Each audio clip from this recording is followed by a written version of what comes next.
السلام علیکم ورحمۃ اللہ وبرکاتہ۔ موت ایک ایسی حقیقت ہے جس سے کوئی انکار نہیں کر سکتا، لیکن کیا آپ نے کبھی سوچا ہے کہ جب سانس رکتی ہے تو اصل میں ہوتا کیا ہے؟ تو روح جسم کے کس حصے سے نکلنا شروع ہوتی ہے، وہ فرشتے کیسے دیکھتے ہیں جو ہمیں لینے آتے ہیں، اور وہ کون سی خاموش تبدیلیاں ہیں جو ہمارے جسم میں روح نکلتے ہی شروع ہو جاتی ہیں۔ تو آج کی اس خصوصی دستاویزی ویڈیو میں ہم مستند احادیث اور اسلامی تاریخ کی روشنی میں نزع سے قبر تک کے اس پر اسرار سفر کی ایک تفصیل بیان کریں گے جو شاید آپ نے پہلے کبھی نہ سنی ہو۔ تو موت اور فرشتوں کی آمد۔ تو انسان کی زندگی کا آخری وقت سکرات کہلاتا ہے۔ اس وقت اللہ تعالیٰ انسان کی آنکھوں سے دنیاوی پردے ہٹا دیتا ہے۔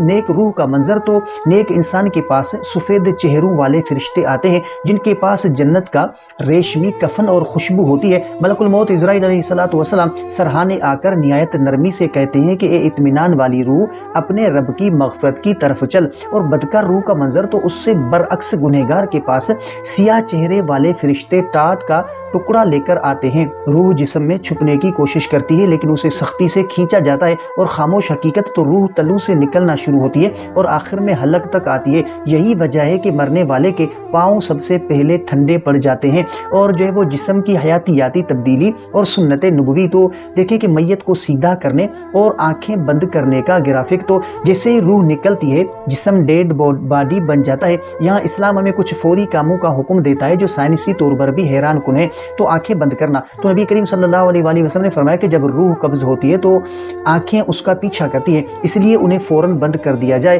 تاکہ چہرہ پرسکون رہے، اور جوڑوں کو نرم کرنا۔ تو سائنس بتاتی ہے کہ موت کے 2 سے 6 گھنٹے بعد یعنی جسم کا اکڑنا شروع ہو جاتا ہے۔ اگر فوراً ہاتھ پاؤں سیدھے نہ کیے جائیں تو جسم اسی حالت میں پتھر جیسا سخت ہو جائے گا اور غسل میں تکلیف ہوگی۔ پردہ اور خوشبو، تو میت کے پاس اگربتی یا خوشبو جلانا سنت ہے تاکہ آنے والے لوگوں اور فرشتوں کو پاکیزہ ماحول ملے۔ اب مرحلہ آتا ہے آخری غسل کا۔ یہ صرف پانی بہانا نہیں بلکہ ایک مقدس امانت کی واپسی ہے۔ تو بیری کے پتے اور کافور، تو غسل کے پانی میں بیری کے پتے ابالنا سنت ہے۔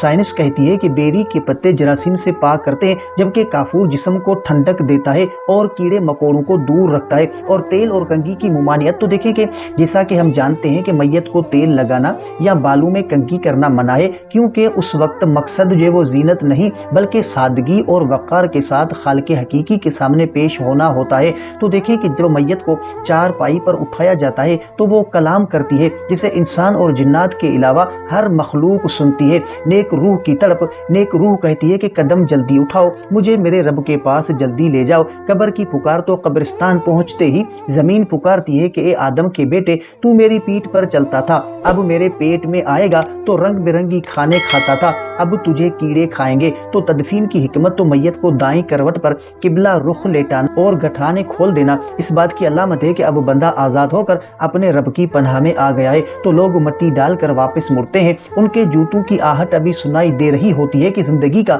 سب سے بڑا امتحان شروع ہو جاتا ہے، قبر کا بھینچنا۔ قبر ہر انسان کو ایک بار ضرور دباتی ہے۔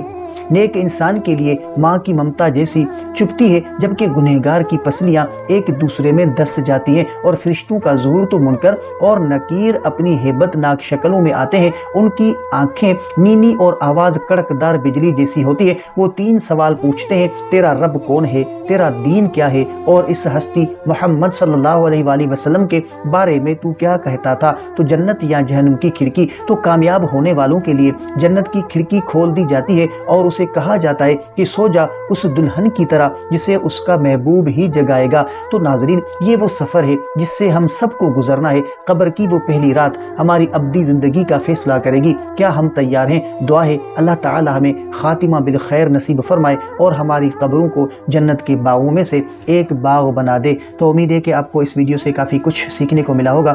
اگر یہ ویڈیو اچھی لگی ہے تو ویڈیو کو لائک کریں، اور اگر چینل پر نئے ہیں تو سبسکرائب ضرور کریں، اور اس ویڈیو کو اپنے پیاروں کے ساتھ، اپنے دوستوں کے ساتھ ضرور شیئر کریں۔ اگر آپ نے کوئی ایسا خواب دیکھا ہے جس کی آپ تعبیر جاننا چاہتے ہیں تو کمنٹ کر سکتے ہیں، انشاءاللہ آپ کو آپ کے خواب کی تعبیر اسلامی تعلیمات کے مطابق آپ کو فراہم کی جائے گی۔ تو ملتے ہیں اگلی ویڈیو میں، تب تک کے لیے اپنا بہت سارا خیال رکھیں اور ہمیں اپنی دعاؤں میں یاد رکھیں۔ السلام علیکم ورحمۃ اللہ وبرکاتہ۔